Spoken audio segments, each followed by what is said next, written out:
Bonsoir à tous les auditeurs de vipradioonline.fr. Vous écoutez notre journal radio Le Débrief, RVPB reportage VIP Pressadom Brandt du Dakar Rallye 2020 en ce 15 janvier. Aujourd'hui donc étape numéro 10 entre Arad et Choubaïta, voilà. Aujourd'hui au menu, il y avait 608 km prévus théoriquement, avec une liaison de 74 km et une spéciale de 534 km. Je dis bien théoriquement, je vais vous expliquer pourquoi dans ce journal. L'étape marathon, c'est une étape marathon aujourd'hui, imposait la maîtrise de la plus grande qualité en rallye raid, c'est-à-dire la gestion de l'endurance. La spéciale de cette première partie marathon, puisque la deuxième partie ce sera demain, avec un retour sur Arad. Donc cette première partie du jour plongeait aujourd'hui les pilotes et les équipages dans les immenses étendues de hors-piste du Empty Quarter. Il ne fallait pas s'y attarder car les 30 derniers kilomètres étaient uniquement tracés dans les dunes. Alors ceci dit, ils n'ont pas eu le temps d'y aller, je vais vous expliquer pourquoi. Et la nuit donc tombait très vite en Arabie Saoudite aujourd'hui. En arrivant, seule l'assistance entre concurrents est autorisée. Alors donc, pardon. Que s'est-il passé au niveau de la course, la logistique? Il y a eu une interruption de la 10e étape Arad-Choubaïta. Aujourd'hui, donc, les moyens engagés pour la sécurité des concurrents étant en grande partie déjà mobilisés et les conditions météorologiques s'aggravant avec des vents violents, la direction de course a décidé d'arrêter purement et simplement la 10e étape donc entre Arad et Choubaïta au kilomètre 345. Et donc l'ensemble des concurrents de toutes les catégories ont rejoint le bivouac marathon en liaison. Voilà, donc il n'y a pas eu beaucoup de courses suite à cette neutralisation. Voilà, qui a donc été neutralisée au kilomètre 345. Alors donc concernant les résultats en scratch du jour jusqu'à cette neutralisation, il y a eu pas mal de chamboulements quand même, malgré que, vous allez le comprendre, il y en avait qui étaient très juste derrière, notamment en auto. Il y avait Nasser Al-Attiyah qui était juste derrière Sainz. Les choses ont changé aujourd'hui. Alors donc en moto, le scratch du jour, c'est pour l'Espagnol Juan Barreda Bort, qui s'est imposé donc en 2h11. Ensuite, il a été suivi par Brabec, qui est deuxième à 1 minute 07 seulement. Troisième Benavides à 2 minutes 31. Et ensuite, on a Toby Price, quatrième à 2 minutes 57. En quad, nous avons une victoire du jour pour Wisniewski, suivi par Tumar à 48 secondes seulement, Sonic à 3 minutes 42 et Andujar quatrième. Niveau auto, il y a eu également, donc j'en parlais, l'histoire de Nasser Al-Attiyah et Carlos Sainz, avec l'écart qui est différent d'hier, mais je vais vous parler aussi du champion de Formule 1, Fernando Alonso, avec le motard Marcoma. Ils sont tous les deux en auto et ils ont eu un problème aujourd'hui. Le début de la spéciale a été agité pour eux, puisque Fernando Alonso a été victime d'un double tonneau dès les premiers kilomètres de la course. Et donc le Toyota du pilote espagnol ne semble pas trop endommagé, mais son pare-brise a été brisé. Et donc ça lui a gêné considérablement la visibilité durant tout le parcours. Voilà, il a dû être arrêté de longues minutes et l'accident a été assez impressionnant. Il allait très vite. Il a surfé sur une dune et en fait il a atterri et la dune, il n'y avait rien derrière, il y a une espèce de petite falaise de dune et donc du coup il a atterri directement en tonneau au sol. Voilà, dans le sable, tout ça dans le sable bien entendu. Et en plus il y avait du spectateur ou assistance de course, je ne sais pas, mais il y avait du monde, en tout cas, au moment où il a fait le tonneau, il y avait du monde à pied juste autour, donc ça aurait pu être dangereux aussi pour les gens qui étaient autour à pied. Voilà. Ensuite, donc, la victoire du jour revient à l'Espagnol Carlos Sainz qui a assuré aujourd'hui. Franchement, il a vraiment mis le paquet. En plus, l'étape étant neutralisée, il pouvait pas le savoir, mais en tous les cas, vraiment, ça a tourné en sa faveur. Et donc, il s'est imposé en 2h03 devant Prisgonski 3 minutes 05 plus tard. Giniel de Villiers est arrivé 3e à 4 minutes 26. Lachaume est arrivé 4e à 6 minutes 10. Al-Radji 5e.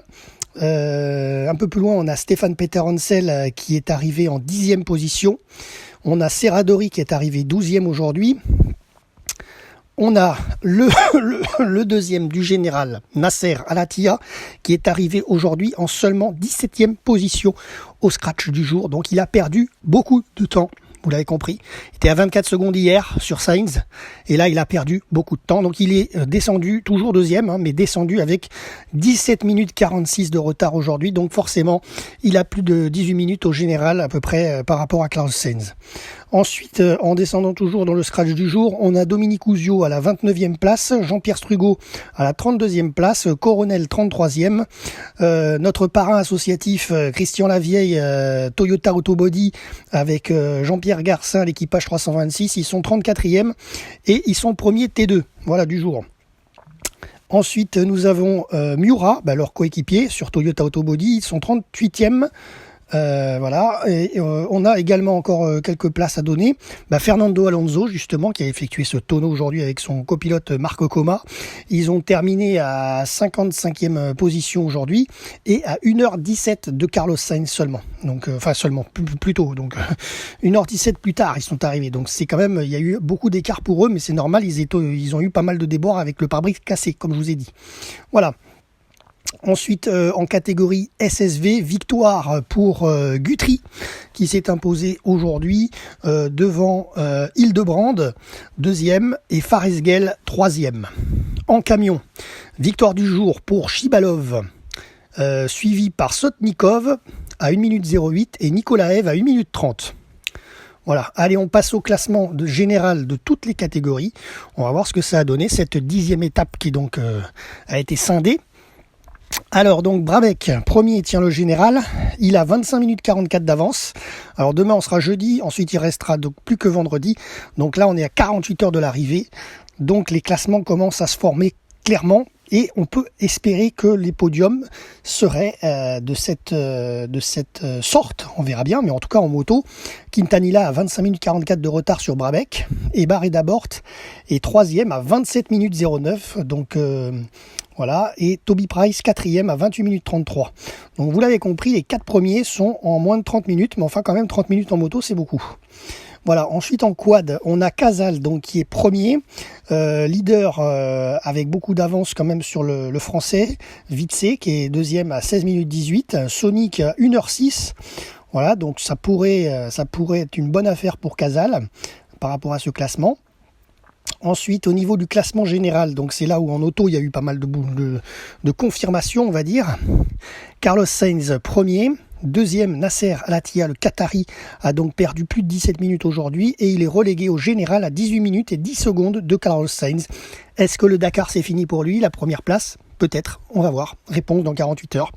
Ensuite, Stéphane Peter Hansel, lui, troisième. Tout est relancé pour lui, puisqu'il est toujours troisième, mais il est qu'à 18 minutes 26 de Carlos Sainz. Donc maintenant, eh bien, tout va se jouer dans les 48 heures à venir entre Peter Hansel et Nasser Al-Attiyah pour briguer cette deuxième place convoité maintenant et tout peut arriver. Alors pourquoi pas même la pole position, le numéro 1, mais quand même il y a plus de 18 minutes, il faudrait vraiment que Carlos Sainz ait un problème. C'est déjà arrivé dans les Dakar précédents, que dans les dernières étapes ou voire même la dernière, qu'il ait eu un gros problème et qu'il perde le Dakar aussi. Tout peut arriver, mais ça commence à se préciser. Ensuite, quatrième, Al-Rajji à 40 minutes, 46, donc là ça fait quand même un peu loin quand même. Terranova 5e. On a encore 6e De Villiers, 7e Tenbrick, 8e Serradori. Nous avons Fernando Alonso qui est 14e au général. Un peu plus bas, on a encore Ouzio qui est 22e, Prisgonski 23e, Coronel 26e. Christian Lavieille est 28e et premier de la catégorie T2, véhicule d'origine avec son Toyota biodiesel, je le précise. Il a une large avance sur le deuxième qui est Murat, son coéquipier, qui a plus de 40 minutes derrière. 44 minutes, je crois, peut-être même. Et donc Murat, lui, au général, il est 32e. Le français Jean-Pierre Strugo, lui, est 38e au général. Voilà, on passe à la catégorie SSV. Donc que se passe-t-il au général ce soir? Donc Curie toujours premier avec 46 minutes 40 d'avance sur Karyakin. Donc c'est quand même une bonne place assise pour Curie sur son Can-Am. Lopez Contardo lui est troisième à 1h14 minutes. Voilà.